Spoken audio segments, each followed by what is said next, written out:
So this video was probably edited in a very broken up way, and I apologize for that. It's because a lot of movies that I put on the 2023 list I thought came out in 2023, but actually came out in 2022, so I had to move some of those onto the 2022 list. So if the videos were very broken up, I apologize. It's been 2023 for almost a month now, so I'm sorry that it took me this long. But I wanted to make sure I saw tons of good movies from 2022 before I actually made the list. And there's still a couple I haven't seen that I wanted to get to, but it's been 2023 for a while, so I should probably make the list. Movies I have not seen yet that I wanted to watch from 2022 were The Menu, Bullet Train, and Black Panther: Wakanda Forever. So those movies might have been the best thing ever, they might have been the worst thing ever, but they're not on the list today. My list, I'd say, is pretty controversial, especially the best list, because 2022 was such a good year for movies. We're going to start with the top 5 best, and then we're going to move on to the top 5 worst. I'm not going to be doing like one best, one worst, one best, one worst. If you want to look, I divided this video into chapters, so you can see if you want to skip to the worst or skip to the best, you can do either one of those. And yeah, let's get to it. So we're going to start out with the best at number 5, The Fabelmans. Oh my god, I love The Fabelmans. I walked out of The Fabelmans thinking, this is my favorite movie ever. Does that still hold up? Not as much, because, you know, it was the initial excitement when I saw it that really made me think that, but it is absolutely up there, and it will be up there for the rest of my life. That movie was absolutely fantastic. It was a tearjerker. It was amazing. It was done almost perfectly. I loved The Fabelmans. An aspiring filmmaker, it was incredibly inspiring, and I immediately walked home, wrote something, and filmed it. And it was just such a great movie. And I do have bias because, like I said, I want to be a filmmaker. So I am biased because I got inspired a lot from that movie and I saw myself. But yes, I would 100% encourage you to watch that. That movie is fantastic. Number 4 is Everything Everywhere All at Once. This was a really, really good movie. I watched this with my father, who absolutely hated it. This movie is very, very metaphorical. If you're not into that, I wouldn't watch it. It's a very odd movie. I think it's hysterical. My dad hated it, and he said he wouldn't hate it that much, but he hates it so much because of how much others love it. I do think it's a great movie. It has a good message, and I very much enjoyed it. There isn't really much I can say about it because the storyline is very weird. She has a daughter, and her daughter wants to turn the world into a bagel. Or she did turn the universe into a bagel or something. It's weird, dog, but it's good. Number 3, Sonic the Hedgehog 2. The first one was pretty good. This one is absolutely insane. It is amazing. It's awesome. It looks like a Marvel movie. When it comes to the budget. I have watched this countless times already. It's such a good movie, and I absolutely recommend you see it as soon as you can. Now, I also have bias towards this one. I am a Sonic fanatic. I love Sonic, and the references to the old games in it, like there's references to Adventure and stuff like that, made me lose my mind. But it's still a really, really good movie, and I recommend you watch it. It's really good. Number 2 would be The Whale. Now, if you are a Christian, I would not recommend seeing this movie because there's some anti-Christian messages in it. I'm not a Christian. My mother is, and I accidentally brought her. I saw some reviews that said if you're a Christian, I'd skip this one. I assumed it was just because the main character is gay, and I assumed my mom wouldn't care. I'm gay, she doesn't care. But no. It talks about, like, look at all this Christianity killed people and did this stuff, so if you're a Christian, skip it. If you're not, watch it. This movie is awesome. It's depressing. It's one of the saddest movies I've ever seen. I was bawling at the end. Like, I was crying so hard I was struggling to not make noise. It is a fantastic movie, and I would 100% recommend watching it if you're not Christian. Number 1, I don't think this is that controversial. This 100% deserves spot as number 1, and there was no doubt in my mind about that. I did just see this a week ago, so I might change my mind in a couple months, but I just saw this not even a week ago. Like, I saw this 2 days ago. Anyway, number 1 is Puss in Boots: The Last Wish. I love PG movies that just push the limit as much as they can when it comes to scary stuff, violent stuff, swearing. I love when PG movies do that. This is a great movie for really any age, but if you're young, I think this would terrify me if I was a child. He fights death in this movie. You know, death, the actual, not metaphorical, like straight up death. So that would spook me a little bit. So I would recommend an older audience of kids seeing it.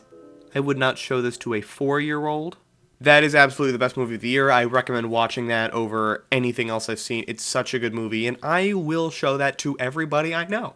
Let's go to the worst now. Let's go over them. Number 5, Morbius. You've heard of Morbius. It was just poorly put together, and apparently there is going to be a Morbius 2. Let's just all cross our fingers that Morbius 2 isn't going to be memed to death.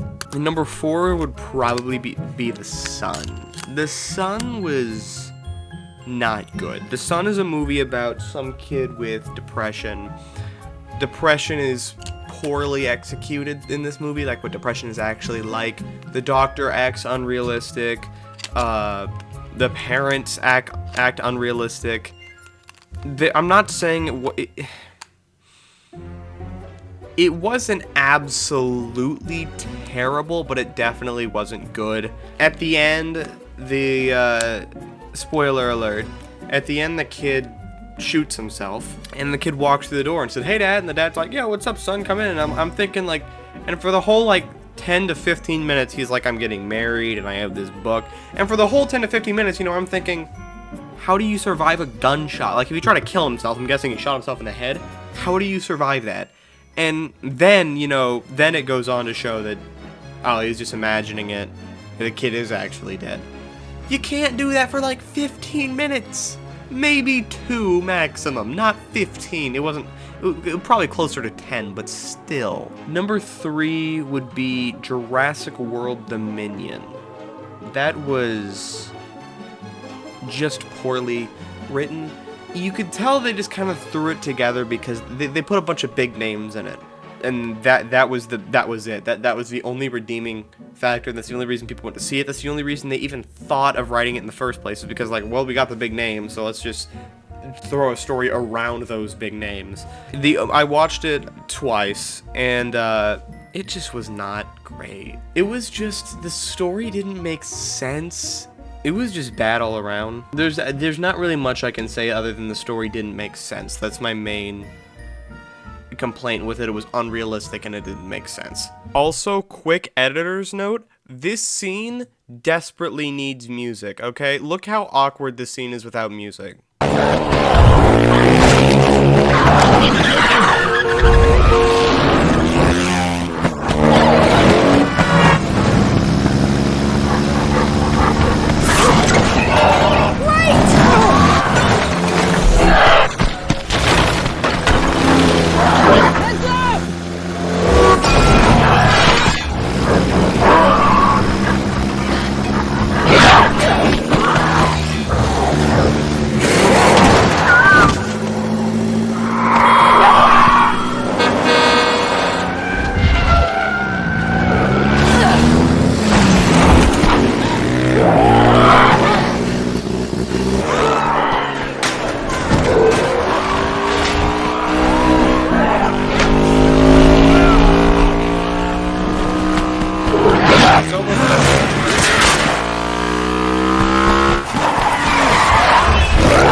Number 2 would be Good Morning. This is a movie by Machine Gun Kelly. Machine Gun Kelly went from rap music to whatever he did after that, I don't remember. Some like country music, I think. To movies. Like, this wasn't like a movie surrounding Machine Gun Kelly. This wasn't like a movie like about MGK's life. He just played the main character of this movie. And it was horrible. Let me tell you the premise. So the premise is his girlfriend texts him good morning, but morning spelled like morning of death. And the whole movie he's thinking, oh my god, she broke up with me. I'm not joking. He sees that message and thinks that is a breaking up message. Like saying good morning, like have fun morning, me leaving you. And all of his friends were like, yeah, man, that's a breakup message. I could barely make it through. I don't even remember the end. It's a stoner movie, but stoner movies aren't really edgy anymore because weed is legal in most places now. So it's just bad. Number one, this absolutely deserves number one on the spot. On this is Marmaduke. Oh God, this is such a horrible movie. They somehow got Pete Davidson in it. I don't know how. There's no redeeming factors about this movie. There's just poop jokes in it. There's not one funny part. I didn't even chuckle. It's so bad. I could go on about this forever. It is just absolutely terrible. Pete Davidson's acting was not the best. You can tell he did not want to be in this movie. I can't believe it's a thing. I don't know. It's on Netflix. If you want to go through it, I would not recommend going through it. It is so absolutely terrible. Anywho, that's my list. Hope you enjoyed. I've seen many other movies in 2022, but those are just the ones that made the list. Alright, have a good one. Goodbye. I love how stressed out I am at the end of that. There's two things I want to mention that I did not mention in the video. The last two movies, Marmaduke and the MGK movie, Good Morning, both have two similarities. A, they both scored 0% on Rotten Tomatoes. B, they both have Pete Davidson. Pete Davidson, what are you doing? Who's so unbelievably humble? Who's the guy who rolls the dice? And gambles with his life.